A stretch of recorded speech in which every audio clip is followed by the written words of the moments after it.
حضرت مولانا اللہ یار خان رحمت اللہ علیہ سلسلہ نقشبندیہ اویسیہ کے مجدد شیخ ایک بلند پایا عالم دین اور ایک کامل صوفی کی حیثیت سے مشہور و معروف تھے۔ صوفیاء کرام کے بارے میں ایک کانسیپٹ یہ بھی پایا جاتا تھا کہ صوفی وہ ہوتا ہے جو دنیا ترک کر دے، شریعت کا لبادہ اتار دے، نماز روزہ کی ضرورت ہی محسوس نہ کرتا ہو، اور پھر جنگلوں میں، ویرانوں میں، کسی دریا کے کنارے یا پھر کسی درگاہ کی دہلیز پہ گمسم بیٹھا ہو، بولے تو جھڑک دے یا پھر چپکے سے کوئی خوشخبری سنا دے، کوئی راز کی بات بتا دے۔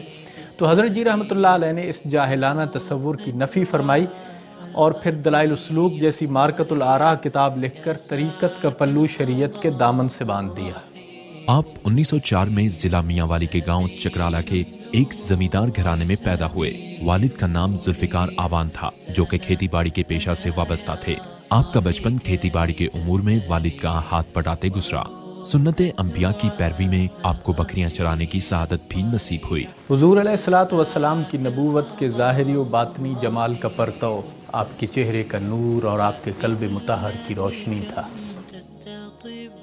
آپ کے ماموں پشاور پولیس میں ملازم تھے۔ آپ نے ہوش سنبھالا تو وہ آپ کو ساتھ لے گئے اور محکمہ پولیس میں بھرتی کروا دیا۔ اگرچہ اس زمانے میں پولیس کی ملازمت کو ایک اعزاز سمجھا جاتا تھا، مگر آپ کے مزاج باصفا کو یہ ملازمت پسند نہ آئی تو اسے چھوڑ دیا۔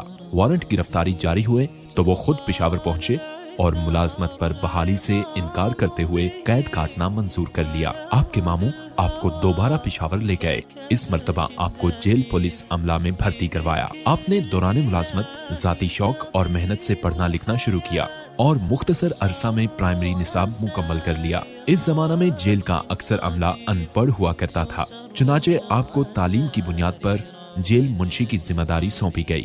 اس دوران آپ نے دینی تعلیم کا آغاز کیا۔ بطور جیل منشی قیدیوں کے راشن کا حساب رکھنا آپ کے ذمہ تھا۔ آپ ہر چیز کی درست مقدار تحریر فرماتے، جس کی وجہ سے داروغہ جیل کے لیے راشن کے معاملہ میں ہیرا پھیری کرنا ممکن نہ رہا۔ اسی حوالے سے ایک روز داروغہ جیل سے جھگڑا ہوا اور آپ نے ملازمت چھوڑ دی۔ دوران ملازمت ہی آپ دینی تعلیم کے حصول کا فیصلہ کر چکے تھے۔ گھر واپسی کے چند ہی روز بعد حصول علم کی غرض سے روانہ ہو گئے۔ آپ مختلف اساتذہ سے کئی مقامات پر حصول علم میں مصروف رہے۔ بلاخر مفتی کفایت اللہ صاحب کے مشہور مدرسہ امینیہ دہلی تشریف لے گئے، جہاں سے آپ نے دورہ حدیث مکمل کیا۔ آپ کو علمی تحقیقات کا بے حد شوق تھا۔ مختلف ممالک سے کتابیں منگوا کر ان کا مطالعہ فرماتے رہتے۔ آپ کی ذاتی لائبریری میں ہر مذہب و عقیدہ کی کتابیں موجود تھیں، ہندوؤں کے وید، انجیل کے نایاب نسخے اور سکھوں کے گرنتھ وغیرہ۔ برے صغیر پاک و ہند میں اتنی بڑی ذاتی لائبریری کسی کے پاس نہ تھی۔ آپ کو اردو، پنجابی، پشتو، عربی، فارسی، گرمکھی اور سنسکرت زبان پر مکمل عبور حاصل تھا۔ آپ نے گرمکھی زبان صرف اس لیے سیکھی تاکہ ہندو مذہب کا مطالعہ کر سکیں۔ آپ نے لوگوں کو حقیقی اسلامی تصوف سے روشناس کروانے کے لیے کتابیں تصنیف فرمائیں۔ اس حوالے سے اسرار الحرمین، سیف اویسیہ اور دلائل السلوک آپ کی یادگار تصانیف ہیں۔ آپ کی کل تصانیف کی تعداد 28 ہے۔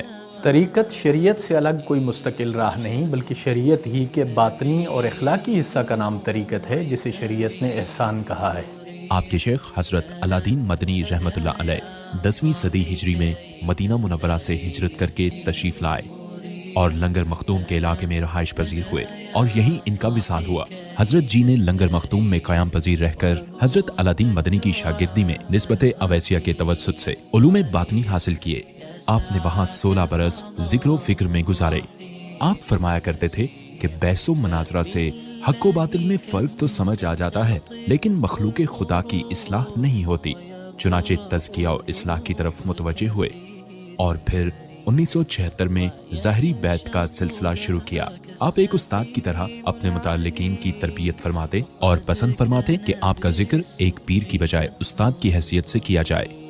حضرت جی رحمۃ اللہ علیہ کی صحبت کے اثرات اتنے گہرے ہوتے تھے کہ آپ کے پاس بیٹھنے والے لوگوں کی سیرت، صورت، ان کی زندگی، معاشرت، یہاں تک کہ بولنے اور سوچنے کا انداز تک بدل جاتا۔ بے شمار لوگ ہیں جو آپ کی زبان بولنے لگ گئے اور آپ کی زبان سے نکلے ہوئے الفاظ اور جملے انہیں زبانی یاد ہو گئے۔ کئی لوگ ہیں جن کی دعاؤں میں حضرت جی کی دعاؤں کا رنگ آ گیا۔ فرماتے، میں کوئی روایتی پیر نہیں بلکہ اسلامی تصوف و سلوک کا معلم ہوں۔